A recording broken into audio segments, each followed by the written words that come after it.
var litt vanskelig for å se det. Nei da, det går bra. Silje, kan jeg bare si en ting? For jeg bare tenker, nå snakker vi om eller hvem som har skylda, eller hva vi snakker om. Gullalder, det er mye kreativitet som kan komme ut, ja, men det er så for på sikt, kanskje oss som lager det, så kan det være bra med en liten ja, hva skal man si, samling. Forhåpentligvis. Yes.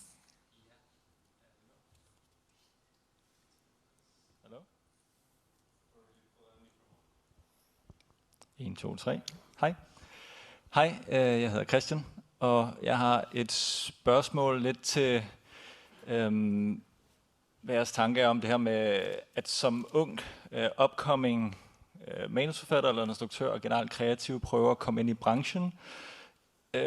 Jeg synes, jeg var heldig lidt at få lov til at ride bølgen en lille smule, og have følelsen af, at nu var med et sted, der var så meget, der kørte, så selv de helt unge kræfter fik lov til at prøve at lave noget, som gjorde, at man lige præcis fik hurtig erfaring og kunne måske komme med videre. Er jeres fornemmelse nu, hvor at det hele lukker ned, og der ikke bliver produceret lige så meget, kommer man gå tilbage til en tilstand igen her nu, hvor det er sværere for unge at komme ind, og vi ligesom kommer tilbage til, at det er nærmest en mur, man skal bryde igennem, for at få lov til bare at lave noget som helst, og komme i gang med sin karriere? Eller er det noget andet nu, hvor der har været en overgang, eller hvad er jeres tanker omkring det?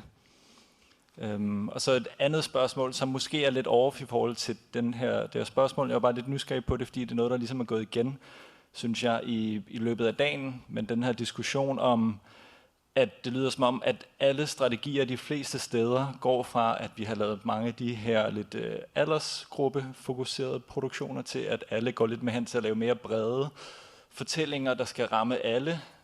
Og det lyder lidt fra Kjeld Reinicke tidligere, at den gennemsnitlige seer af de brede ting er måske i 60-årsalderen, og de fleste unge 15-årige til 20-årige, og måske helt op til 30-årige, faktisk mere bevæger sig hen imod YouTube osv.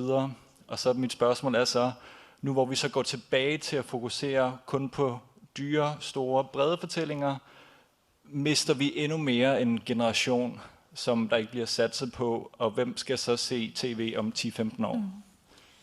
Takk for to gode og betimelige spørsmål. Jeg har lyst til å utfordre Kristoffer Haug til å svare på det første, og kanskje Lykkeland-produsenten til å begynne å svare på det andre, så jeg ordet til Elisabeth etter det. Men Kristoffer først. Ja, dessverre så tror jeg jo det blir selvfølgelig tøffere fordi det er færre produksjoner, dermed færre jobber, og at de som bestiller vil, altså det er jo ikke noe fasit på det vi holder på med. Det er det frustrerende og det fantastiske. Så de som bestiller vil søke en eller annen slags trygghet. Så går jeg litt inn på det andre spørsmålet. Og da nå så tror jeg vi kommer til å se, ja, nå kommer alle til å omtrent bestille det samme, og det har